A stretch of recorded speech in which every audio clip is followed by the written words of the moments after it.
अच्छा, कभी ये सोचा है कि जब हमारा पड़ोसी शुक्र ग्रह इतना पास है तो हम हमेशा दूर वाले मंगल ग्रह पर जाने की ही बात क्यों करते हैं?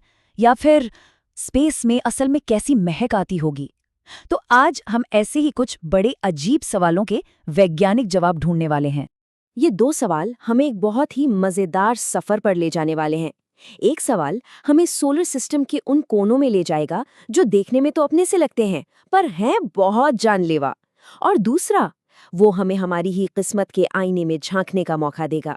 और यकीन मानिए, इनके जवाब हमारी सोच से कहीं ज्यादा हैरान करने वाले हैं। तो चलिए शुरुआत करते हैं हमारे पड़ोसी ग्रह से। देखिए, मंगल ग्रह तो हमेशा ही खबरों में रहता है, लेकिन हमारे उस दूसरे पड़ोसी का क्या, जो असल में पृथ्वी के ज्यादा करीब है, मतलब वीनस यानी शुक्र ग्रह। उसे अक्सर पृथ्वी का जुड़वा भी कहा जाता है। तो फिर हम इस जुड़वा को इतना नजरअंदाज क्यों करते हैं? इसका जवाब हाँ, उतना सीधा नहीं है। पहली नजर में तो ये जुड़वा नाम बिल्कुल सही लगता है।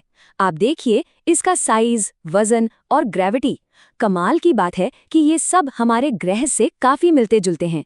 ऐसा लगता है जैसे सोलर सिस्टम में पृथ्वी की परछाई हो।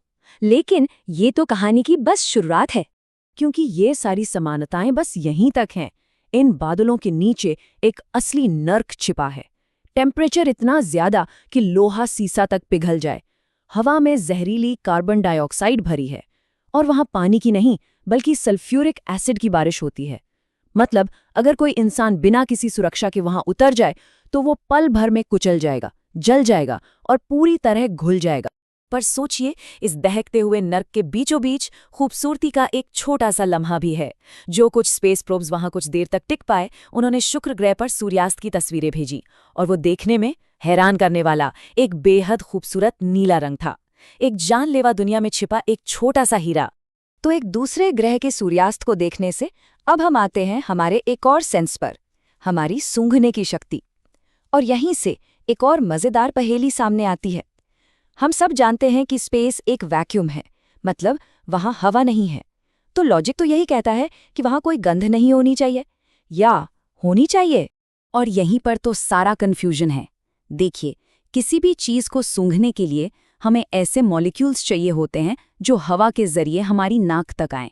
लेकिन स्पेस में तो हवा है ही नहीं, तो हिसाब से तो वहां कोई गंध हो ही नहीं सकती। सही है ना? पर इसका जवाब हमें किताबों में नहीं, बल्कि डॉन पेटिट जैसे एस्ट्रोनॉट्स के तजुर्बे से मिला। जब वो स्पेस वॉक से वापस आते थे तो उन्होंने अपनी सूट और औजारों से एक अजीब सी गंध आती हुई महसूस की, और उन्होंने जो बताया वो काफी हैरान करने वाला था। ये महक जले हुए मांस, गरम मेटल और वेल्डिंग के धुएं जैसी थी। और सबसे मजेदार बात तो यह है कि वैज्ञानिकों ने इस गंध को धरती पर फिर से बना लिया है। और इसकी रेसिपी भी उतनी ही अजीब है। इसकी शुरुआत होती है देवदार की राल जैसी एक धुएं वाली महक से।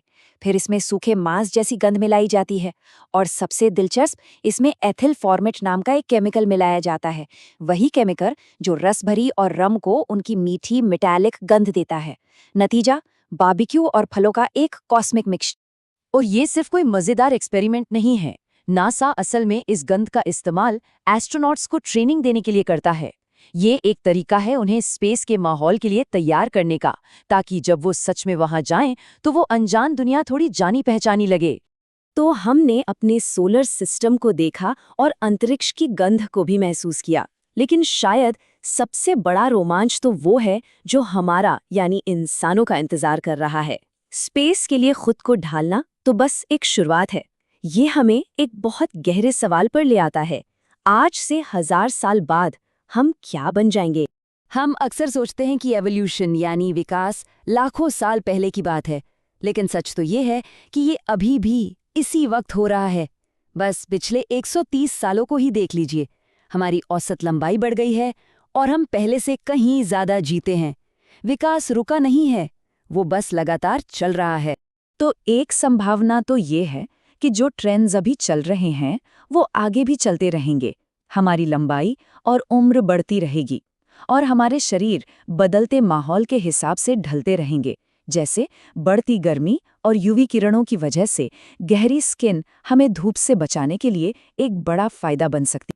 दूसरा रास्ता, वो तो सीधा किसी साइंस फिक्शन फिल्म जैसा लगता है।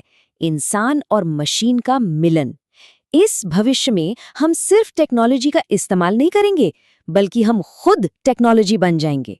सोचिए, हमारी नसों में नैनोबॉट्स घूम रहे हों जो खराब सेल्स को ठीक कर रहे हों और हमें सुपर ताकत दे रहे हों, या ऐसी आंखें जो हमें अंधेरे में भी देखने की ताकत दें। हम पहले साइबॉर्ग होंगे।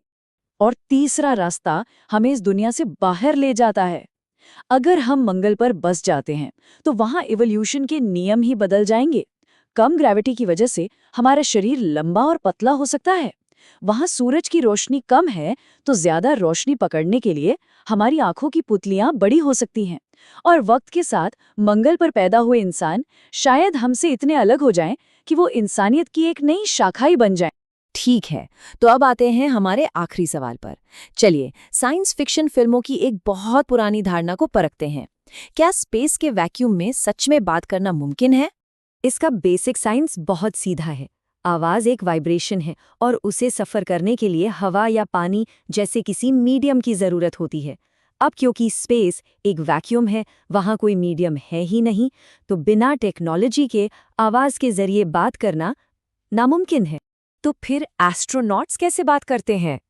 इसका हल उनके हेलमेट के अंदर छिपी एक बहुत ही स्मार्ट टेक्नोलॉजी है।